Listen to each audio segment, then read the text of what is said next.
चल रहा है और अभी सुनने में आया है कि डिफेंस मिनिस्टर राजनाथ जी से मुलाकात हुई है कमांडर साहब की। क्या कुछ बातचीत हुई है इस मुद्दे को लेकर? देखिए, जब से कल से काफ़ी हाईलाइट हुआ है मामला, क्योंकि कई चैनल्स पे ये आ रहा है, न्यूज़ 24, ABP और टाइम्स नाउ, ETV वगैरह सब पे आया है ये मैटर, तो काफ़ी हाईलाइट है। तो हम लोगों को इसीलिए बुलाया जा रहा है कि मैटर को, इसको किसी तरीके से शांत किया जाए। कई बार आश्वासन दिए जा चुके हैं, पर हम लोग इसके पक्ष में नहीं हैं कि खाली कोरे आश्वासनों के बल पे हम लोग वापस चले जाएँ। 7 साल से आंदोलन चल रहा है, इसलिए जब तक कोई निर्णय नहीं होगा हम लोग अपना यहाँ से उठने वाले नहीं। राजीव सर, आप लोगों की 2-3 दिनों से बात हो रही है। आपने कल भी कहा था कि हमें इनकी बातों पे भरोसा नहीं है, कुछ लिखित वादा करें या हमारे को प्रमाणित करें। जब हमें भरोसा है तो आज आप लोगों की जो बात हुई है उसमें कुछ भरोसा नज़र आ रहा है? ऐसा है कि जो पर्टिकुलर जिस डिपार्टमेंट का मामला है वो लोग हम लोगों को ऑथेंटिक कोई बात कहें तब तो भरोसे वाली बात है। सारे मिनिस्टर्स तो कह रहे हैं, जैसे रक्षा मंत्री जी ने कहा कि वो भूपेंद्र यादव से अभी बात करते हैं इस बारे में, और आपका डेलीगेशन मिला उनसे या क्या कहा, तो हम लोगों का नहीं मिला। हम लोग तो आंदोलन पे, हम क्यों मिले उनसे जाके? उनको बुलाना हो तो वो बुलाएंगे ना। तो इसलिए उनका कहना है, जबकि आज आपको सबको मालूम है कि उनको राजस्थान जाना था, कल से आना था।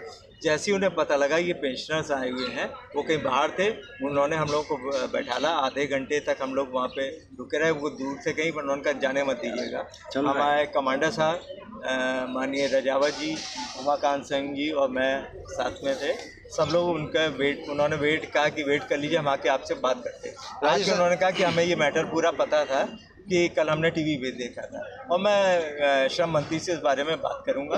करना तो ऐसे प्रधानमंत्री जी को ही है, पर ये पर्टिकुलर जो है डिपार्टमेंट और ये मंत्रालय बात करेगा तो ज़्यादा ठीक रहेगा। और उनका अनुरोध था कि आप लोग इस टाइप का कोई अनशन या आंदोलन ना करें, क्योंकि सब वयोवृद्ध लोग हैं और मौसम, जाड़े का मौसम है, परेशानी हो सकती है। पर हम लोगों ने बात सुनी, चले आए, उनकी सहानुभूति थी, तो कोई बात नहीं। पर हमें जब तक श्रम मंत्रालय की ओर से या श्रम मंत्री की ओर से कोई आश्वासन नहीं मिलता है, हम लोग इसको आंदोलन को छोड़ दें। आपका धरना रोकने की कोशिश की जा रही है, जहाँ फिर आपकी मांगों की सुनवाई होंगी, इस बार तो नहीं। इसमें थोड़ा सा कुछ मंत्रियों ने, वरिष्ठ मंत्रियों ने कुछ हम लोगों को जानकारी दी है कि इसमें पॉजिटिव कार्य हो रहा है, पर ये हम लोग कई बार सुन चुके हैं। और जैसा होता है कि कोई बड़ा आंदोलन होता है तो उसको तोड़ने या कम करने की कोशिश की जाती है कह के। तो इसलिए अब की है कि जब तक हम लोग को कोई ठोस निर्णय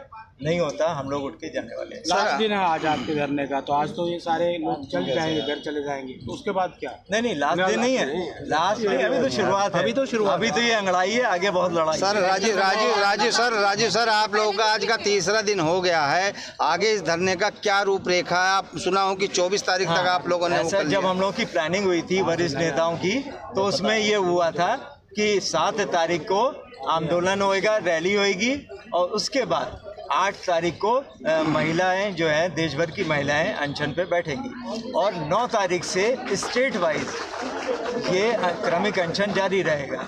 हम 2 या 3 दिन वेट कर रहे हैं। कल आप लोग थे, आप लोगों ने देखा होगा कि हमारे राष्ट्रीय अध्यक्ष कमांडर अशोक राव जी और अन्य राष्ट्रीय नेता आमरण अनशन पे बैठने जा रहे थे, तो फिर सबका ये निर्णय हुआ कि वो अभी ना बैठे।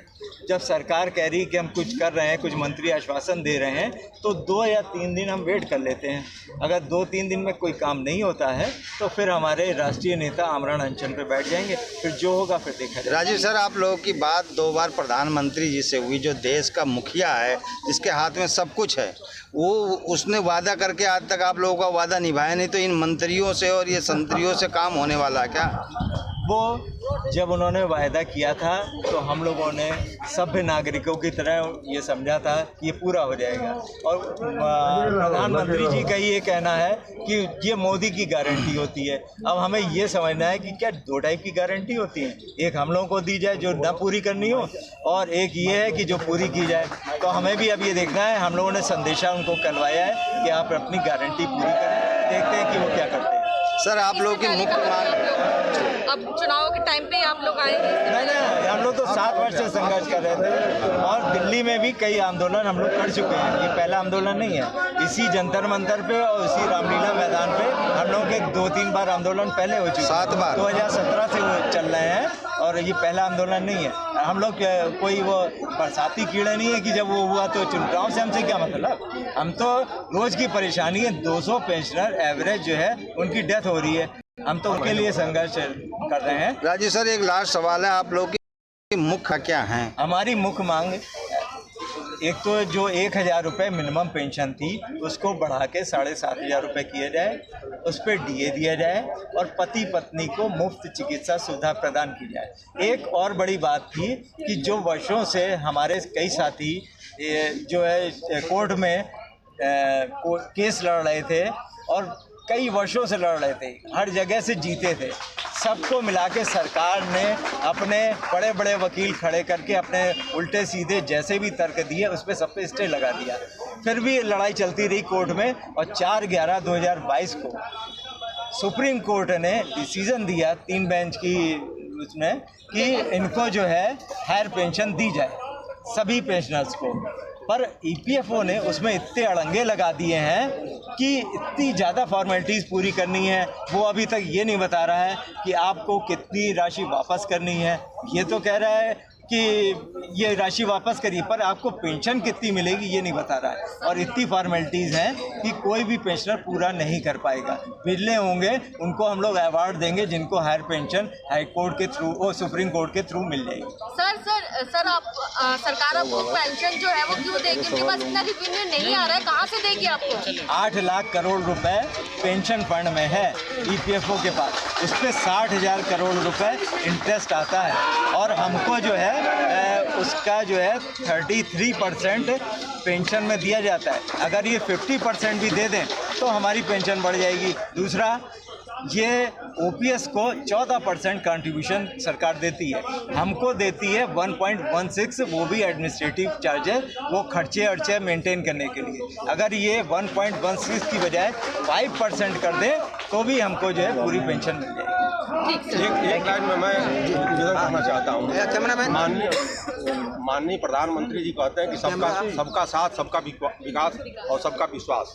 तो हम माननीय प्रधानमंत्री से आप लोगों के माध्यम से यही विनम्र निवेदन करना चाहते हैं कि जो आदमी 35 साल 40 साल तक कंट्रीब्यूशन किया, अपना योगदान दिया है और अब देश की ही सेवा किया है, तो उसको जो है 1,000 से 3,000 रुपये पेंशन दे रहे हैं।